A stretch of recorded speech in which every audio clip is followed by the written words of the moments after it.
ইউনুসের চাইতে বড় সুদ করার বাংলাদেশে কেউ আছে? তাহলে ও লোক যদি বড় চেয়ারে বসে সুদ খাইতে পারে, আপনি মসজিদের সভাপতি, তাতে কি হয়েছে? সুদ খান, হাত তোলেন।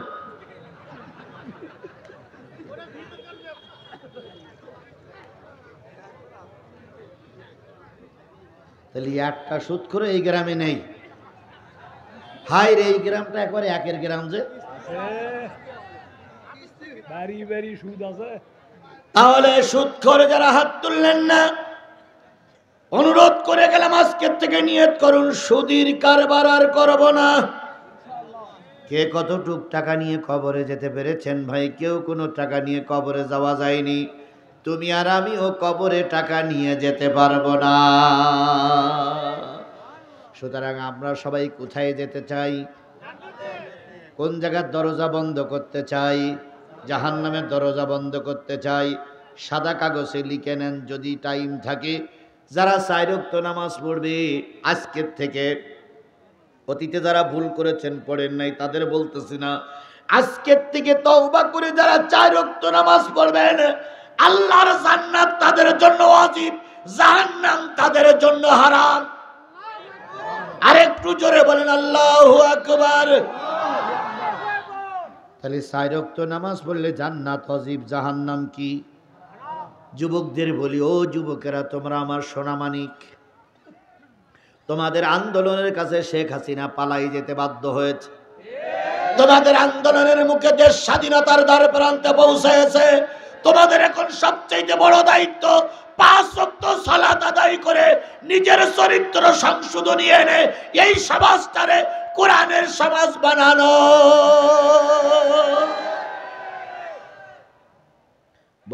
বলুন তো, যুবকেরা যদি ভালো হয়ে যায় সমাজ ভালো হবে না হবে না? আর যুবকেরা যদি খারাপ হয়ে যায়, বুড়োরা দোয়া করে সমাজ পরিবর্তন করতে পারবে না। তাহলে 4 ওয়াক্ত নামাজ পড়লে জাহান্নামে যাবেন না, 4 ওয়াক্ত নামাজ পড়লে জান্নাতে যাবেন। এই 4 ওয়াক্ত নামাজের নাম হলো কি বলেন? জোহর, আসর, মাগরিব আর ইশা। বলুন তো, জোহর আর আসরের নামাজ কয় রাকাত? জোহরের ফরজ কত? আসরের ফরজ কত? জান্নাত কয়টা?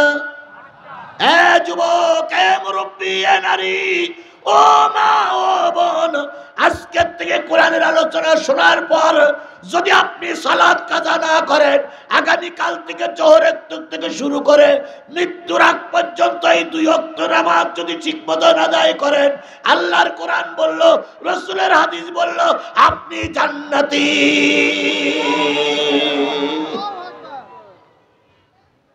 বলুন তো, সর্বপ্রথম যারা জান্নাতে যাবে তারা কারা? নামাজি। সর্বপ্রথম যারা জান্নাতে যাবে তারা কারা? নামাজি। এবার বলুন তো, সর্বপ্রথম যারা দোজখে যাবে তারা কারা? বেনামাজি। তাহলে আমরা দোজখে যেতে চাই না, জান্নাতে যেতে চাই। তাহলে জান্নাতে যদি যেতে চান তাহলে নামাজ সালাত কাজা করা যাবে না। এবার বলুন তো, জোহরের আর আসরের সালাত পড়লে, সালাত আদায় করলে কয়টা জান্নাতের মালিক হওয়া গেল? 8টা জান্নাতের মালিক হলেন। এবার বলুন তো, দোজখ কয়টা? মাগরিবের ফরজ নামাজ কয় রাকাত? এশার ফরজ নামাজ কয় রাকাত? আজকের থেকে, আগামীকাল থেকে যদি মৃত্যুর আগ পর্যন্ত আপনি মাগরিবের নামাজ আর এশার নামাজ কাজা না করেন, আল্লাহর কসম, যতই আপনি কিয়ামতের দিন বিপদে পড়েন, ফেরেশতা আপনাকে দোজখে নিয়ে যেতে পারবে না। তাহলে দোজখ যদি বন্ধ করতে চান, মাগরিবের নামাজ আর এশার নামাজ কাজা করা। আরো জোরে বলেন, কাজা করা। তাহলে আজকের থেকে নিয়ত করতে হবে, জোহরের সালাত কাজা করব না, আসরের সালাত কাজা করব না। তাহলে আমি কোথায় যেতে পারবো? মাগরিবের সালাত কাজা করব না, এশার সালাত কাজা করব না, তাহলে আমি যাব, আমাকে কোন জায়গায় যাওয়া বন্ধ হবে? জাহান্নামে। তাহলে জাহান্নাম বন্ধ হয়ে গেল, জান্নাতের দরজা খোলা হয়ে গেল। আর হজের দরকার নেই। নিয়ে আসেন মোষ।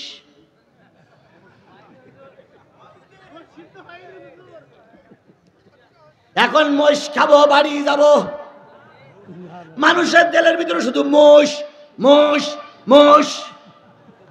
এই রাস্তার লোকগুলো বলতেছে আল্লাহ ফজরের আযান যদি আজকে রাত 8টার সময় দিত মুয়াজ্জিনের 2000 টাকা বকশিশ দিতাম, কারণ ফজরের নামাজ দিলেই তো মোষ। তোমরা চান্দা তোলো বাবু, আমি মুয়াজ্জিনে বলে যাচ্ছি যে ঠিক আজকে 1টার সময় যেন ফজরের আযান দেয়, কারণ ফজরের আযান দিলেই তো পাওয়া যাবে তাবারুক নাকি। এবার আসো বাবা, চিরজীবন থাকা যাবে না, চিরজীবন দুনিয়ায় ঘোরা যায় না।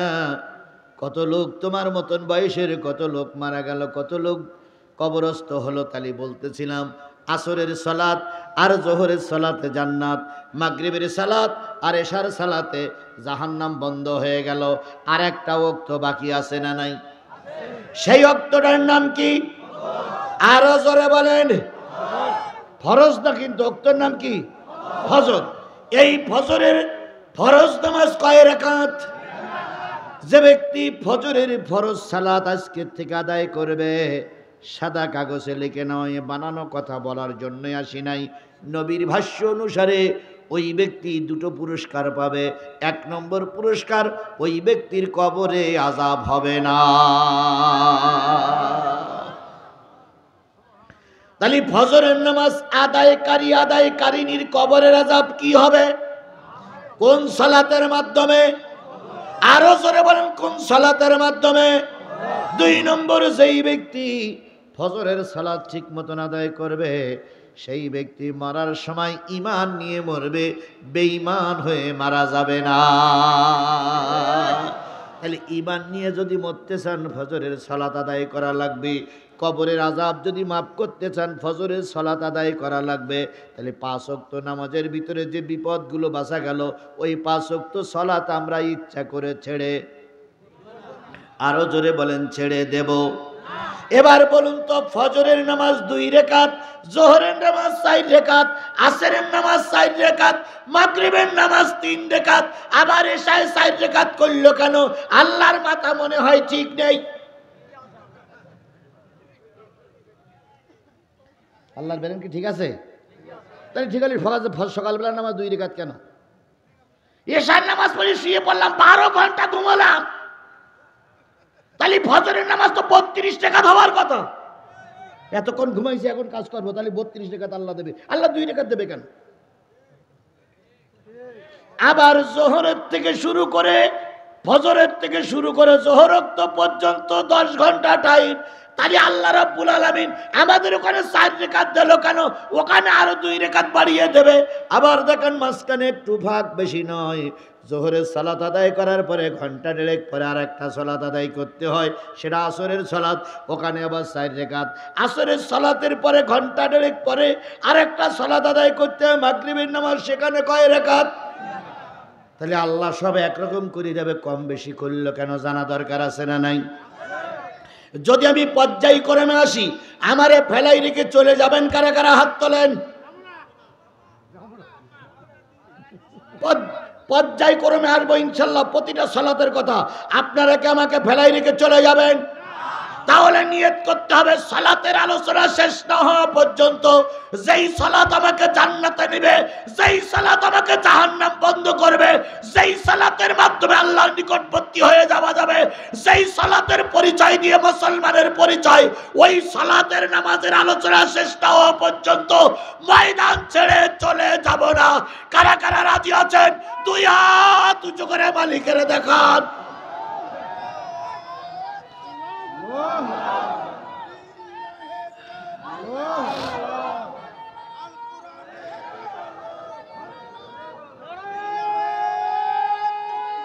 আল্লাহ আল্লাহ এই হাতগুলোরে আমাদের ইসলামের জন্য কবুল করুক।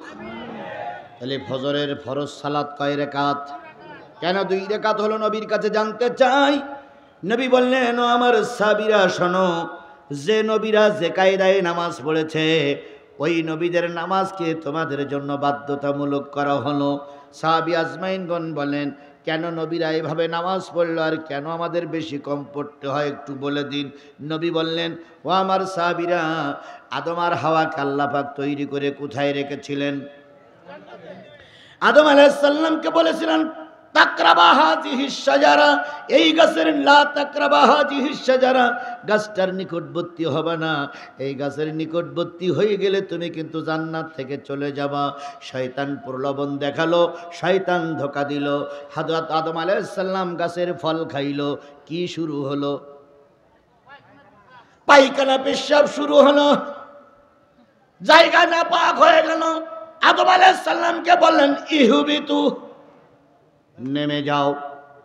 জান্নাত অপবিত্র জায়গা নয়, এখানে পবিত্র লোকেরা থাকবে, কোনো অপবিত্র লোক জান্নাতে থাকতে পারবে না, নেমে যাও। আদম আলাইহিস সালাম নেমে গেলেন। সঙ্গে সঙ্গে হাওয়ারে বললেন তোমার কারণে তোমার স্বামী পদস্খলিত হয়েছে, তুমিও নেমে যাও। দুইজন নেমে গেলেন। কোন কোন জায়গায় নামানো হলো? একজনকে জিদ্দায়, আর একজনকে শ্রীলঙ্কায়। দুইজনকে দুই জায়গায় নামানো হলো। দুইজন দুই জায়গায় একা জীবন যাপন। তখন কোনো লোক নাই, জন নাই, ঘর নাই, বাড়ি নাই, গোটা পৃথিবীতে কোনো মানুষ বতা নাই, মানুষ শূন্য এলাকায় দুইজন নেমে গেলেন। দুইজন নেমে আল্লাহর কাছে কাঁদতে শুরু করলেন। কাঁদতে কাঁদতে কাঁদতে কাঁদতে এক সময় আল্লাহ পাক তাদের পরে রহম করলেন, দয়া করলেন। দুইজন এবার এক জায়গায় হওয়ার জন্য একজন আর একজনকে খুঁজতে শুরু করেছে। খুঁজতে খুঁজতে খুঁজতে খুঁজতে দুইজনের মিলন মেলা। দুইজন এক জায়গায় হলেন, যে জায়গাটা সেই জায়গাটার নাম কি? আরাফাতের ময়দান। দুইজন এক জায়গায় হয়ে ওখানে দাঁড়িয়ে আল্লাহর শুকরিয়া আদায় করার জন্য 2 রাকাত নামাজ আদায় করেছিলেন। দুইজন 2 রাকাত নামাজ আদায় করেছিলেন। আল্লাহ পাক বললেন, ও আদম, তুমি আমার সন্তুষ্টির জন্য স্বামী স্ত্রী দুইজন 2 রাকাত নামাজ পড়েছো। আমি আল্লাহ পাক ওই 2 রাকাত নামাজ তোমার সন্তানদের জন্য ফরজ করে দিলাম। এবার আসুন, যারা নামাজ পড়েন না, দোহাই লাগে আপনাদের কথাগুলো একটু শুনুন। এই 2 রাকাত নামাজ আজকের থেকে যারা পড়বেন, আদম আলাইহিস সালামকে আল্লাহ যে জান্নাতে দেবে, তোমাকে আমাকে আল্লাহ পাক ওই জান্নাতের মালিক বানায়া দেবে। তাহলে আদমের সঙ্গে যদি জান্নাতে যেতে চান, আজকের থেকে ফজরের নামাজ আর কাজা করা মনে থাকবে মুসলমান, মনে থাকবে। এবার আসুন, জোহরের নামাজ পড়েছিলেন বাপ বেটা দুইজন। একজন হলো ইব্রাহিম আলাইহিস সালাম, আর একজন হলো ইসমাইল আলাইহিস সালাম। আল্লাহ রাব্বুল আলামিন বললেন, ও ইব্রাহিম, আমার সন্তুষ্টির জন্য আল্লাহর রাস্তায় কুরবানি করো। হযরত ইব্রাহিম আলাইহিস সালাম কুরবানির প্রস্তুতি নিলেন। অনেক লম্বা কাহিনী, অধিক যাওয়ার দরকার নাই। শেষ পর্যন্ত কুরবানি করার জন্য কাকে মনস্থ করলেন? ইসমাইল আলাইহিস সালাম তখন ছিলেন কার বাড়ি? মায়ের কাছে। মার নাম কি? হাজারা। হযরত ইব্রাহিম আলাইহিস সালাম হাজেরার কাছে চলে গেলেন, যে বললেন, হাজেরা, এক বিরাট মালিক আমাকে দাওয়াত করেছে, বিরাট মহাজন আমাকে দাওয়াত করেছে, বিশ্বের সর্বশ্রেষ্ঠ যিনি, তিনি আমাকে দাওয়াত করেছে। বলুন তো, বিশ্বের যিনি সর্বশ্রেষ্ঠ তিনি কে? আল্লাহর বাড়ি মেহমান হয়ে যাব, তো একা একা যেতে চাচ্ছে না মন, তাই ইসমাইলকে নিয়ে যাচ্ছি, ইসমাইলকে নিয়ে যেতে চাই। এবার হাজেরা বললেন, স্বামী, তুমি যখন বড় স্ত্রী, তোমাকে যখন বলল আমাদের বনবাসে দাও, তুমি আমাকে বনবাসে দিয়ে গেছিলে 2টা রুটি আর একটু পানি দিয়ে তুমি যখন চলে যাও, আমি বারবার চোখের পানি ফেলায় কাঁদতেছিলাম আর বলতেছিলাম, স্বামী, আমাদেরকে রেখে যেতে তোমার কি একটু মায়া হয় না? তুমিও সেদিন চোখের পানি ফেলেছিলে, কিন্তু একবারের জন্য কোনো ফয়সালা দিতে পারোনি। তুমি আমাকে রেখে গেলে জঙ্গলের ভিতরে। রাত যখন হয়ে গেল, সন্ধ্যা যখন হয়ে গেল, বাঘের আনাগোনা ঠিক পাইলাম, সিংহর আনাগোনা ঠিক পাইলাম, বড় বড় সাপগুলো আসলো, হিংস্র জীবজন্তু আসলো। আমি আমার কলিজার টুকরা সন্তানকে নিয়ে পাহাড়ের চূড়ায় উঠে গেলাম, কিছু পাথরের কণা নিয়ে বসেছিলাম। সারা রাত কলিজার টুকরা সন্তান ইসমাইল ঘুম পড়েছে, আর আমি মা হাজেরা সারা রাত ধরে ধরে পাহারা দিয়েছি। এখন আমার সন্তানকে নিয়ে যাবে, তুমি যখন তুমি সন্তানকে নিয়ে যাবে দুঃখ নাই, কিন্তু আমার সন্তানকে তুমি যেন পথের মাঝখানে ফেলাইয়ে রেখো না। সব সময় সন্তানের টান থাকে, সব সময় মায়ের টান থাকে সন্তানের দিকে। কথা বলেন, কথা বলেন, কথা বলেন। সব সময় মায়ের টান থাকে কোন দিকে? সন্তানের দিকে। কিন্তু আমরা এক মা পাইছিলাম 15 বছর, 15 বছর একটা মা পাইলাম না ভাই আমরা। তিনি ছিলেন নাকি বিশ্বজননী, ওনার দরদ নাকি বিরাট, এত দরদ, প্রায় সমাবেশে দাঁড়িয়ে বলতেন স্বজন হারার ব্যথা আমার চাইতে ভালো আর কেউ বোঝে না।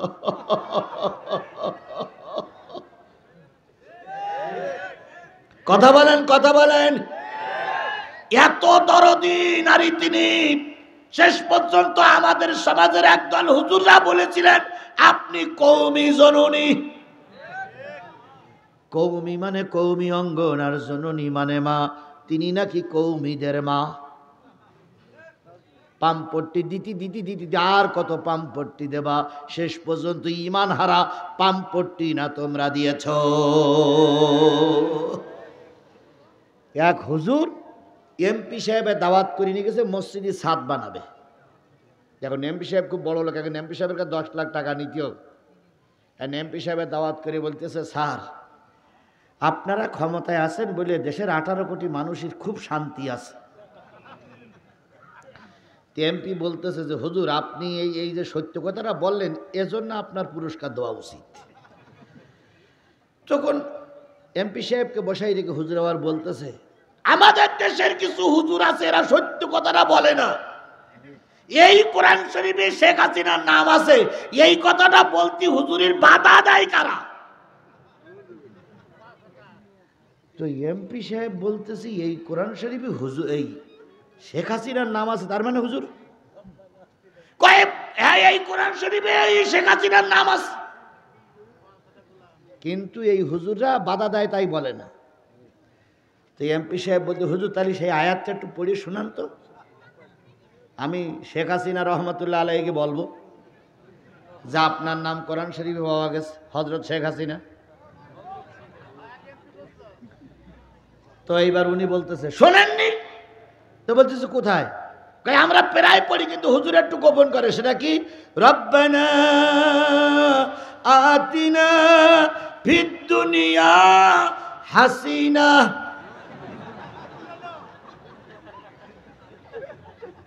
কি রব্বানা আতিনা ফিদ দুনিয়া হাসিনা? হাসানাতাও তো ওখানে হাসানাতাও না বলি হাসিনা বলি অক্ষ করতেছে।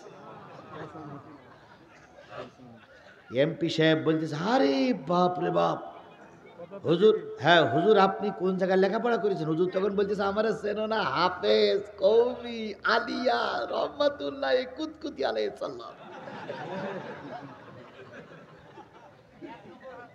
1 নম্বর হযরত জি না। এরপরে বলতেছে ওয়াফিল আখিরাতে হাসিনা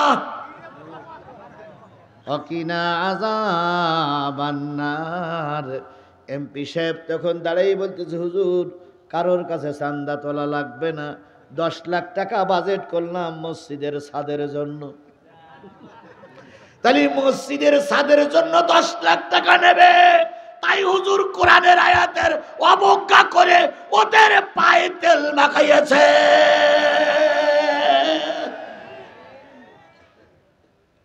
আপনারা যারা মা বলে ডাকেন, এই মা এখনো চলে গেছে, এখনো কিছু লোক এখানতে মারে ডাকতেছে মা, ও মা, মা, মা। আর মা মাঝে মাঝে সীমান্তের ওদিক থেকে উত্তর দিচ্ছে আসিতেছি আসিতেছি, চট করে ঢুকে বলবো আসিতেছি। কথা বলেন, কথা বলেন। তোমরা যে মা বলে ডাকো, তোমরা যে মা বলে ডাকো, তোমাদের লজ্জা নাই? যে মা তার সন্তানকে বাঘের মুখে ফেলাই রেখে নিজে পালিয়ে যেতে পারে, ও মা নামের কলঙ্ক। আওয়ামী লীগের নেতা কর্মীদের সব বিপদে ফেলাইয়ে দেশ কি বলে শেখ হাসিনা পালাই যায়নি? জোরে বলেন পালাই যায়নি। বরং জাতির জননী বলা হয় খালেদা জিয়াকে। এটা বললি তাও কিছুটা খাটে। কি বলেন কি বলেন কি বলেন, কিছুটা খাটে না? কারণ খালেদা জিয়ার নামে মামলা হয়েছিল, খালেদা জিয়া কি পালাই গিয়েছিল? জোরে বলেন পালিয়ে গিয়েছিল।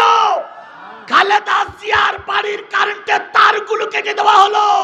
খালেদা জিয়াকে ক্যান্টনমেন্টের বাড়ির থেকে ধাক্কা মেরে বের করে দেওয়া হলো। এক কাপড়ে বেরিয়ে আসলো, তবুও দেশ নেত্রী খালেদা জিয়া পালিয়ে যায়নি।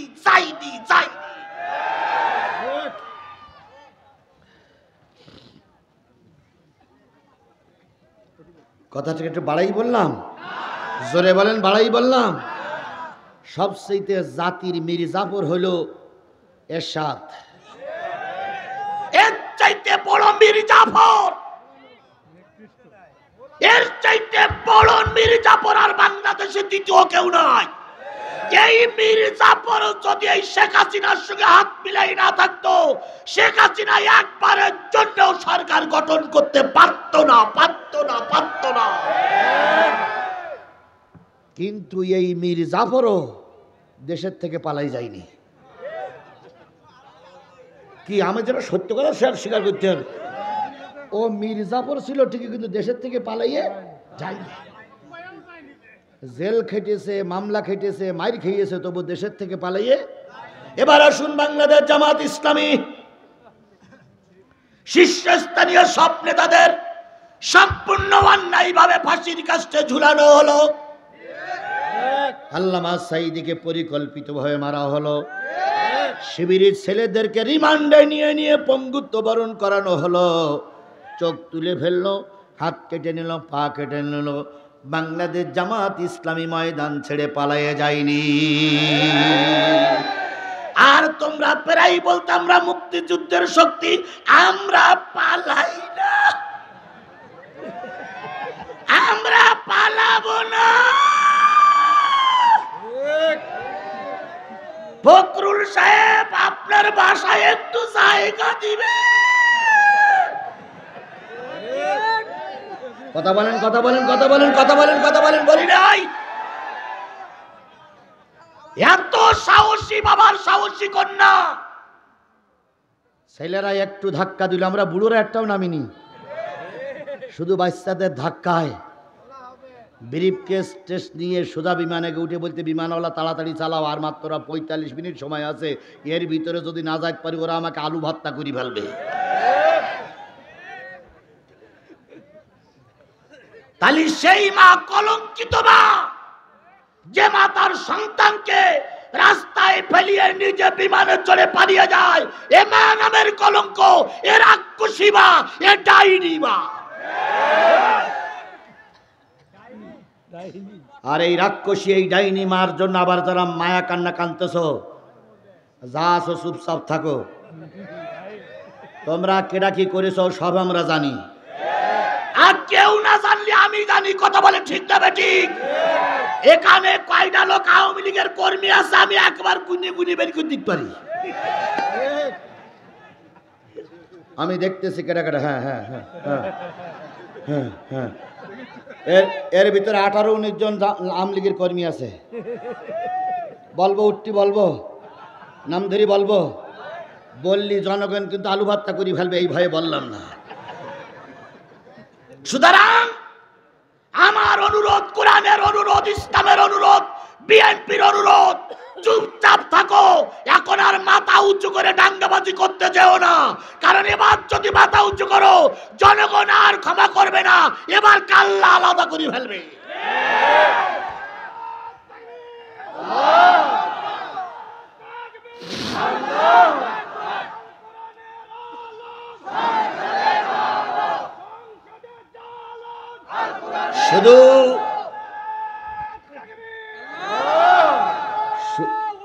শুধু যে নিচে আসে তা না, মাঝে মাঝে মঞ্চেও 2-1 থাকে। ওনারা এখন টুপি মাথায় দিয়ে হাজি রুমাল টমাল দিয়ে সুবহানাল্লাহ সুবহানাল্লাহ সুবহানাল্লাহ সুবহানাল্লাহ সুবহানাল্লাহ সুবহানাল্লাহ সুবহানাল্লাহ জোর দেখলি মনে হয় জিবরাইলি ছোট ভাই।